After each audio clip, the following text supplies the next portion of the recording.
don't watch this video yet. Go to part 1 first, and then watch it.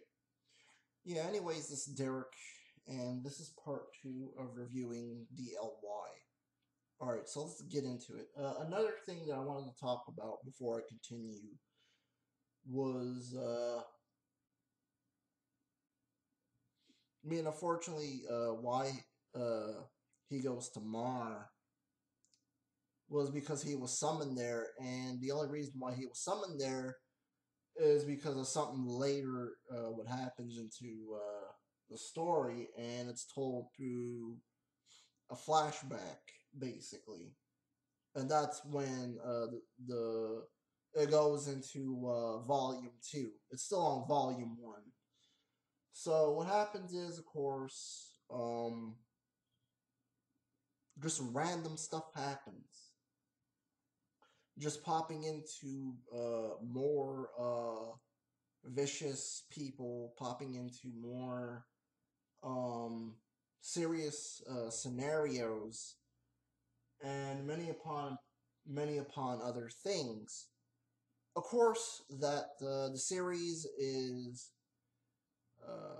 action, fantasy, sci-fi, a little bit of horror in there. What happens later with Zero, a little bit of a drama, and many upon other things as well, in the genres as well.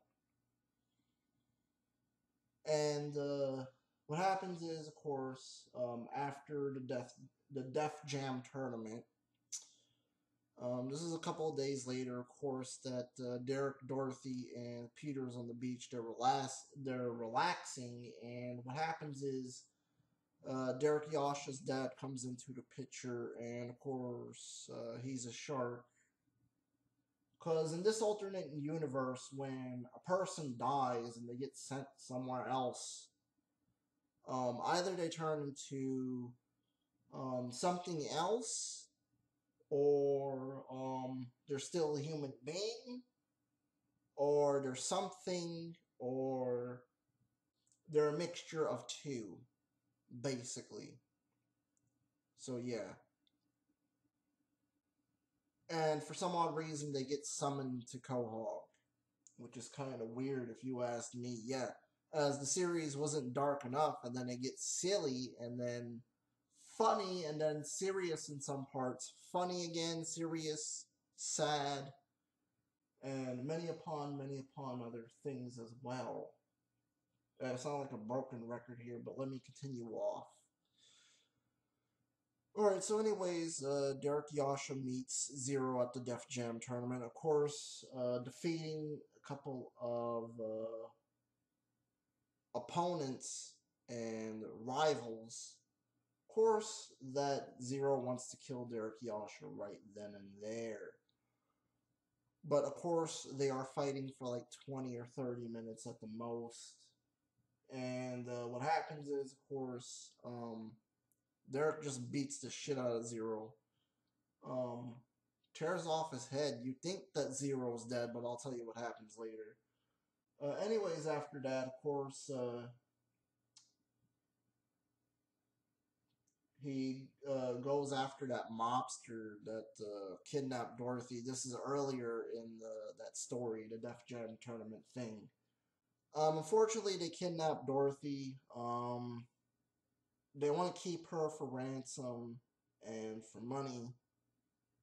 But even though that she would never get kidnapped, but in this universe she does. Unfortunately, Derrick Yasha does get her back.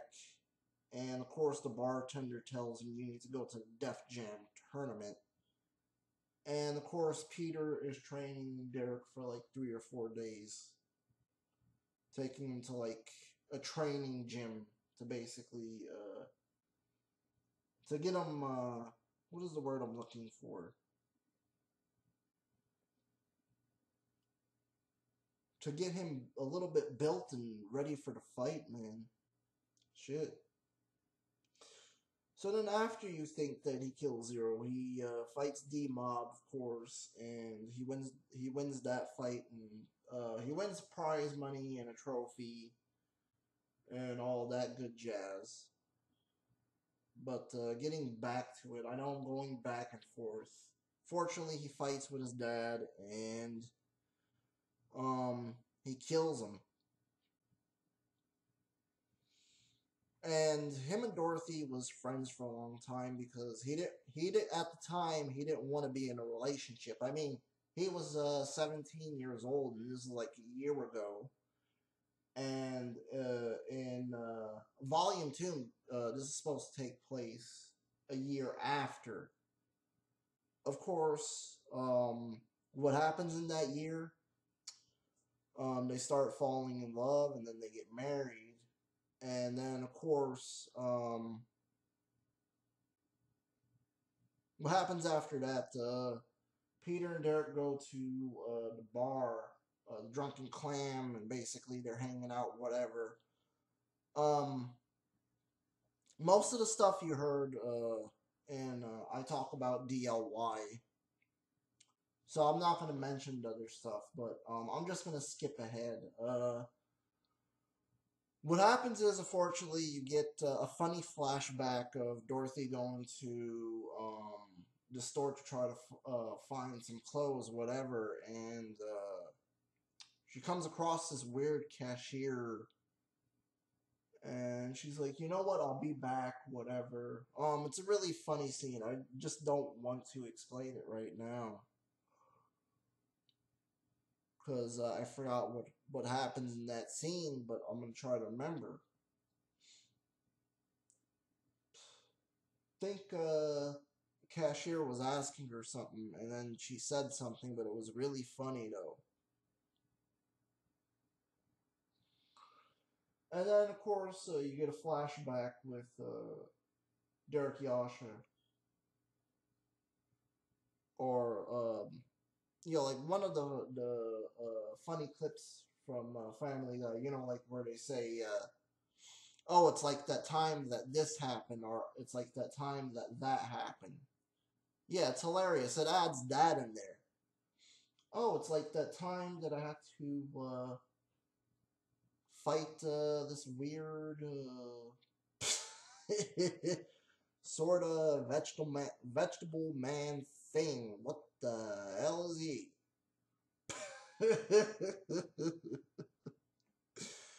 And then you get basically Peter talking shit about the opponents that Derek Yasha goes against. So, what the hell is this guy supposed to be? What is he a mixture of? He's a mixture of something. And that's all Peter Griffin says because he just runs out of words. And apparently, yeah, Peter does join the party later. For now, it's only Dorothy and Derrick that does the fights a little bit. And she only fights when she needs to fight. She doesn't fight all the time. I mean, yeah, of course, he has to fight all the time. But here's the thing that I wanted to tell you, though. Derrick tells Dorothy, you don't have to do this anymore. You was brainwashed by a person that you thought was your grandfather, and your sister was also brainwashed by him too. And all those people that was at Chaldea, and the wizards and the witches, it's all their fault of what happened to Mar.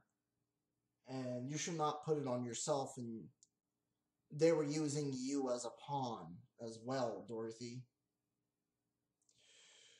They never cared about you. Sorry, I can't speak straight. They never cared about you. They just wanted to use you to get all the arms back. And then Dorothy is like, I think you're right, Derrick.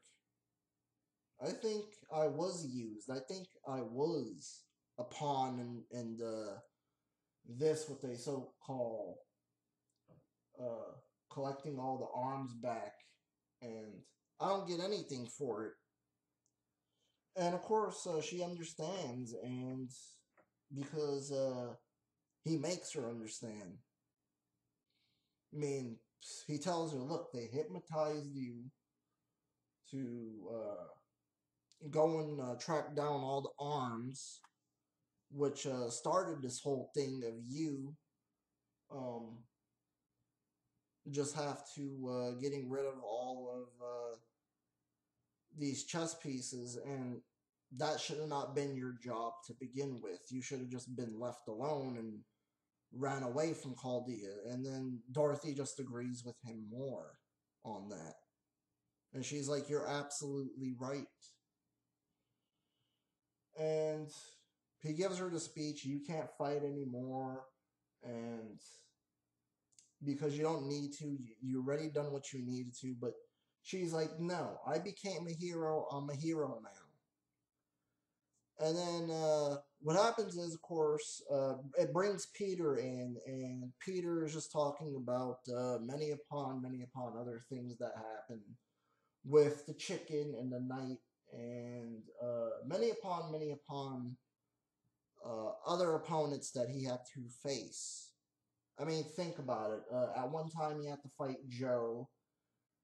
He had to fight Brian at one time. I think he got in a fight with a bull or a buffalo, whatever that was. I don't exactly remember. But I think it's from one of the later seasons. But anyways, getting back to it. Of course, that nobody thinks that Peter can't fight. We'll go watch the clips where he's fighting the chicken in the night and many of other foes that he had to fight.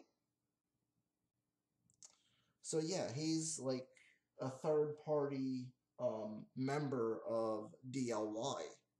Team DLY. Yeah, so what happens is, of course, Dorothy's logo changes from Mar to the DLY logo, and the DLY logo is a wolf, basically. Just how it's like the Mar emblem. That's what I was trying to say. The emblem is a wolf's head, with a tongue sticking out like that, something like that. But anyways, you'll understand why they get that later. But for now, let me just jump to this. Of course, that Dante comes along, and yeah, this is although that after the battle with Dracula for the second time. Yeah, he tells him a quick backstory of where he came from and why he was dropped off into the ghetto in 1989 is because he needed to toughen up Derrick Yasha. And then, of course, Derrick Yasha tells a quick flashback of what happened to him. Of course, at the time, I think they was going to a basketball game, him and his friends, and what happened was these mobsters came and they wanted a lot of money. I think they wanted 10 grand to be exact. And they wouldn't take no for an answer, and they killed one of his best buddies right then and there, and of course, already trained, and at the age of 11 and a half or 12 years old,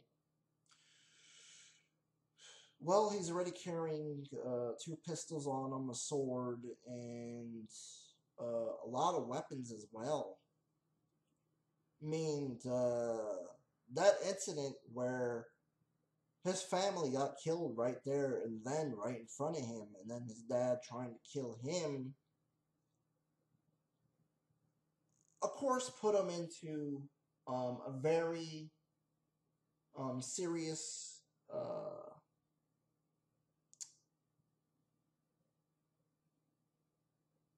what is the word I'm looking for? Serious.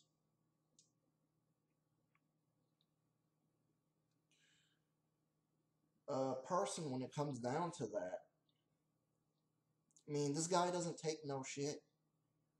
Like, if he sees something go down and sees like an innocent person dying right there and then, I mean, of course, that it's not like Akira at certain parts, but I'm just saying, like, mainly some parts of the manga does feel like Akira a little bit, but I'm just saying, like, the serious tone that happened before he got in contact with the telekinesis kids, because there was serious moments like that in the movie. And let me get back to the manga. So, anyways, they kill one of his friends, and he gives them payback, of course. Pickpockets, like always, after he's done with those monsters, see what they got on them.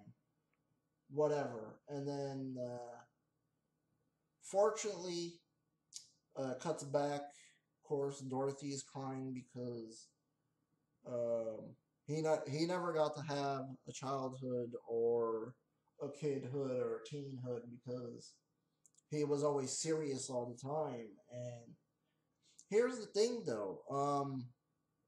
Later, when supposedly we think that the Derrick Yasha character dies, all of a sudden he's just like a smartass comic relief in battle, and these are very serious battles, of course. I mean, shit. He makes a weird face, like with like black eyes and like a big open mouth, and it's like all googly eye and like smiley face, cute, with the big black eyes and and the way that the mouth is open like this, something like that. And the weird faces that he makes and the weird crap jokes that he makes, all of that. I mean, here's a character that's been through a lot, half of his life, and then at the age of 17 dash 18 years old, he's cracking jokes in the battles, and these are like serious battles, if you can understand what I'm trying to say is. And they just want to kill him right then and there, and then he has to make like a smart ass joke about that certain villain, and then to top it all off, Peter adds to that too. Well, Peter and Dorothy's watching the battle because they can't join in, and what happens is after that, Dante has animal-itis. Of course, that his face changes into like different animal faces.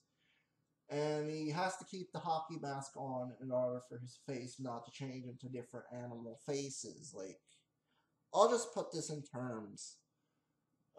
His face turns to like a dog's face, or a lizard's face, or a cat's face, or um, any kind of type of face that you could think of. Yeah, although sometimes he does have his human form face, his original face, but if he doesn't keep the hockey mask on, then that's what happens.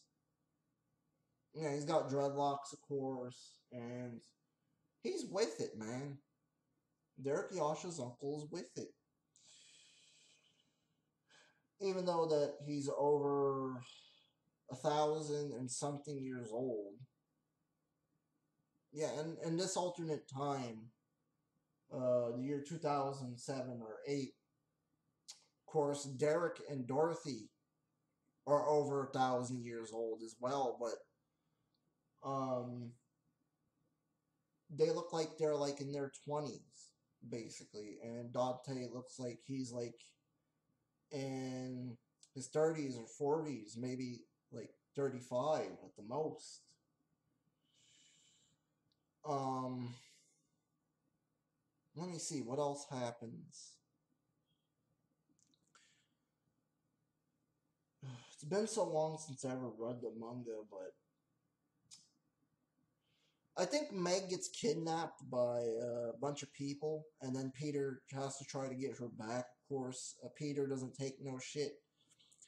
He puts on a bulletproof vest. He has a lot of weapons on him, just as well. And then after Peter saves Meg,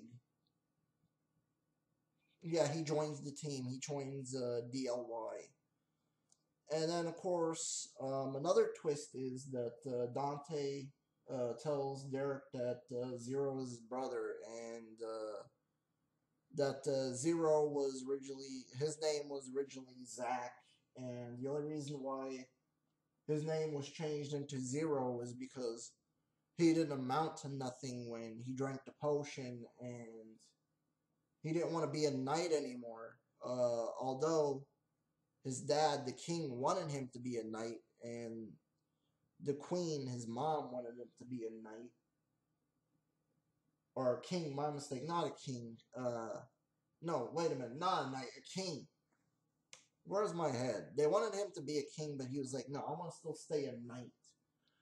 So what happens is, what he decides to do is basically, because when he drank the potion, he wanted a lot of powers, but there was some kind of parasite in there, and I'll describe what the parasite looked like. It looks kind of similar to like a beetle and a ladybug. Yeah, like it has like a beetle's head and a ladybug's body, like how it could fly and stuff like that, but not with the red and black. Just picture all black or whatever. So yeah, that's what goes inside Zero, and then, or Zack before he turned into Zero. And yeah, this is some messed up stuff, man. Really, it really is. And then what happens is from there on, I mean, just upon many other things. And I guess that's it for part 2. I guess I'll upload part 3 another time, because I do really want to get this review done. And then whenever I get the review done, I'll go into the final verdict of what the rating is for the manga. And because I don't really want to spoil it right now. But so far, the manga is pretty good, man. Really, it is. And then it gets a lot better from there on, as the characters evolve more, and you get more in depth of the characters and their backstories as well too. And you get a couple of flashback jokes. I think Lois talks about one. I think Meg does one. I think Brian does one for sure. Everybody gets flashbacks, believe me. And then mostly it's just funny as hell whatever happens in them.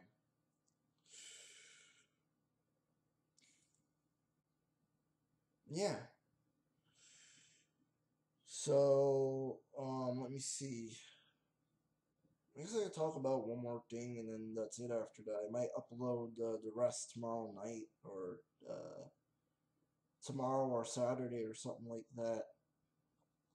But yeah, this is such a badass manga, man. What more could I say? And it's like over 1,000 pages. Volume 1 is like 1,000 pages. And then volume 2 is like over 1,000 pages long, because of exposition and storytelling as well. And then the fights is as long too. And Derrick uses various array of different weapons. He doesn't use the same weapons. He'll just move on to different weapons, and then he has this thing where it tells him what the enemy's type is and what their attack power is and how much is their will used towards the arms and their arm chakra and all of that. Yeah, so I leave you with that and see you in part 3 whenever I upload it.